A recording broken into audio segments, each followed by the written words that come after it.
What you doing, Trace? Oh my goodness. Well, I've been time-lapsing, and you have to be able to show people. I'm painting this wall. You're an artiste.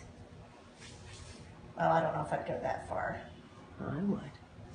And then I'll come through where these lines are using a zip tool and just make a cut. So even though they look staggered, they'll look even more real instead of 70s paneling because they'll have a line in them.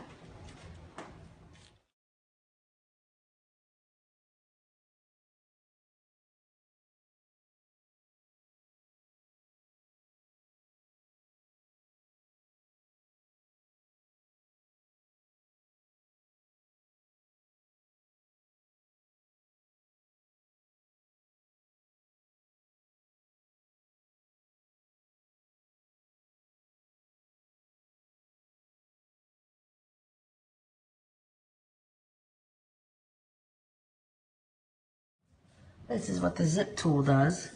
Just come through here, cut the lines in.